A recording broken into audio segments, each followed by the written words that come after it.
Because what I found in the NBA is a lot of guys played for financial stability.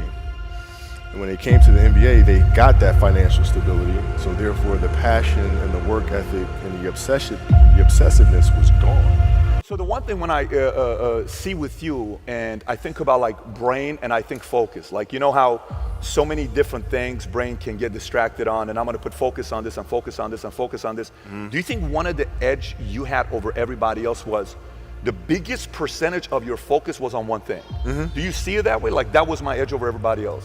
I do. At the time, I didn't really understand that, right? So, you know, basketball for me was the most important thing.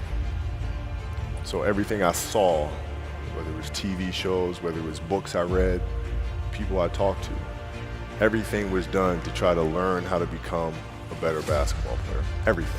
Everything. And so when you have that point of view, then literally the world becomes your library to help you to become better at your craft. The world becomes your library to help you improve your craft, better your craft. Yes, indeed. So because you know what you want, the world's giving you exactly the information you need to become better at it. Because you know what you're looking for. So would you, when you sized your peers up, how'd you size your peers up? Like if you're sizing people, I'm talking you're 13 years old, you're sizing peers up, what lens are you looking through your peers? So at 13 years old, I had a I had a kill list. And so, you know, they used to do these rankings. It was Street and Smith basketball rankings. And I was nowhere to be found because I was like 6'4", scrawny, like 160 pounds soaking wet. So I was like 57 on the list. And so I would look at 56, 55, all the way up to number 1, who these players are, what club teams they played for. So when we go on an AAU travel circuit, I got to hunt them down. Right? And so that became my mission in high school, is to check off every other person, all those 56 other names, hunt them down and knock them down. That was it. Get a target on them right off the bat. That was it. Very simple. That's unbelievable. Let me ask you this question. You say I'm one of the guys on that list ahead of you, and we play. What are you doing to get a feel? Is your mind like, are you asking, let me see if this guy's better than me in this side and this side and this side? Or are you just going saying, I'm going to kill this guy? Well, it depends what year. So like at 13 years old, you know, I played the longer game because my game wasn't about being better than you at 13. It was to be better than you when, you know, the chips are really on the line. So when we played at 13, I would size you up and see what your strengths and weaknesses are. How do you approach the game? Are you silly about it? Are you goofy about it? Are you good at it just because you're bigger and stronger than everybody else? Right? Or is there actually thought and skill that you put into it? Right? And when I'd play to my weaknesses. I wouldn't play to my strengths. I played to my weaknesses. Because when you're playing summer basketball, there's so many games. So there's not a lot of skill work being done. So when are you going to get better? Right? When you're playing in competition situations, you're only playing to your strengths. Why? Because you want to win. So what I would do, I always work on the things during those games that I was weak at. Left hand, pull-up jump shot, post game. Right? So I have a strategy.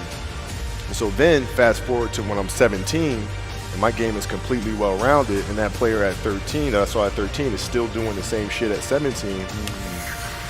Now you got a problem. That's right. You got a problem. And you saw that. You got a problem. And by the way, let me ask you, so that's high school. You go into the league.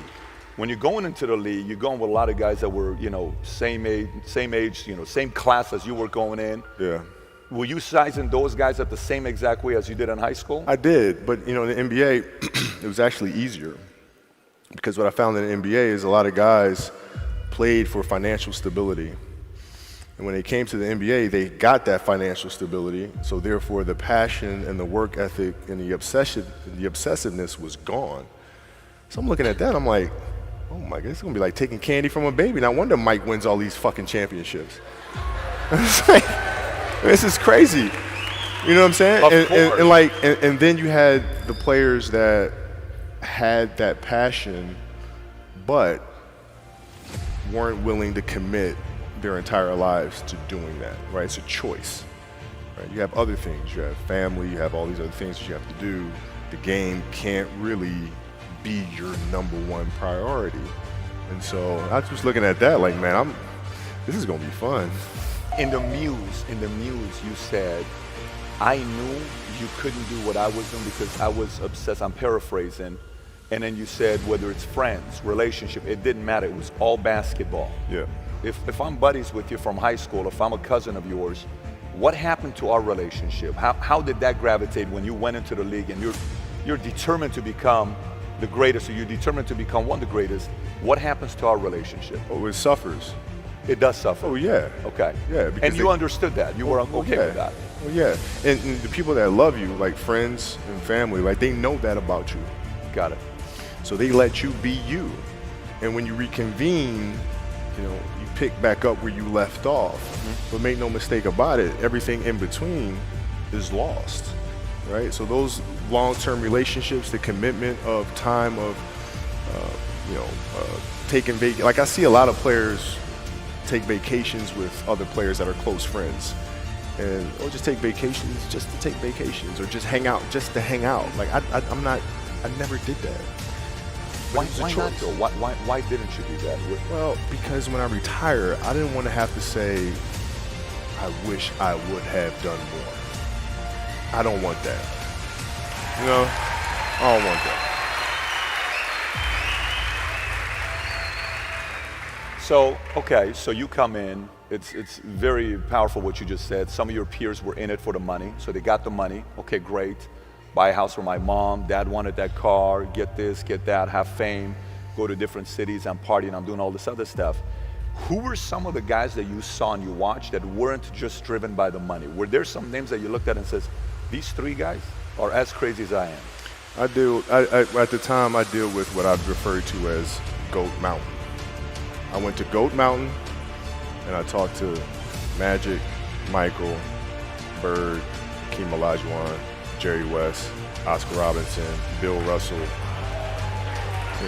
So I would talk to them. What did you do?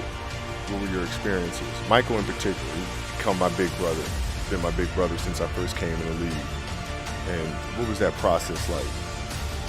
So I went to them and started understanding the ins and outs of the game, and how they approach things and their level of detail and obsessiveness, and